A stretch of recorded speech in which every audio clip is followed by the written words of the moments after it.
భర్త చనిపోయిన స్త్రీ ఆమె ఏదన్నా శుభకార్యం కోసం మనం వెళ్తూ ఉన్నప్పుడు మనకు ఎదురొస్తే అది శుభమా అశుభమా, ఆ పనికి వెళ్ళొచ్చా వెళ్ళకూడదా, దీంట్లో శుభం లేదు అశుభం లేదు. వాస్తవం చెప్పాలంటే ఒకవేళ మనమే అంటాం శివాజ్ఞ లేని చీమైన గుట్టదని, మళ్ళీ శివుని ఆజ్ఞ లేకుండానే ఆమె ఎదురొచ్చిందా?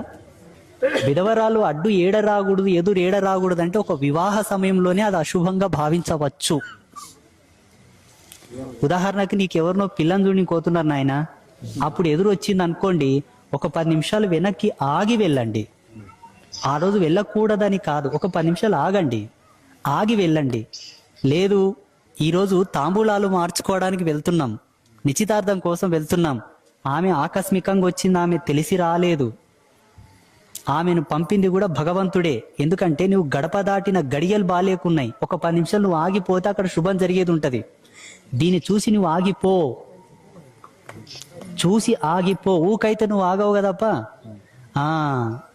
వివాహాది సంబంధిత వ్యవహారాల్లో మాత్రమే అశుభముగా చూడవచ్చేమో తప్ప, నీవు రియల్ ఎస్టేట్ పని మీద పోతున్నా, నీవు డబ్బుల కోసం పోతున్నా, లేదా ఒక బిజినెస్ పని మీద పోతున్నా, నీ లవర్ని కలవనికే పోతున్నా, మందు తాగనికే పోతున్నా, అడ్డొస్తే ఇవి లెక్కకు రావు నాయనా.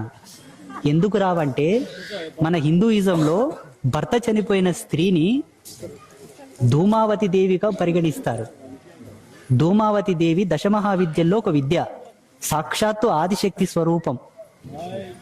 ఇంకా కొన్ని శాస్త్రాలు ఏం చెప్తాయంటే, శాస్త్రం ఏంటి, సాక్షాత్తు జగన్మాత శివునికే చెప్పింది, స్త్రీ అంశాలన్నీ నావే, పుట్టినప్పటి నుండి సత్య వరకు అని చెప్పింది. ఇప్పుడు ఆ అవతారం కూడా అమ్మవారిదే కదా. అమ్మవారి అవతారాన్ని శంకించిన పాపం మనం కట్టుకోవద్దు, అవసరం లేదు.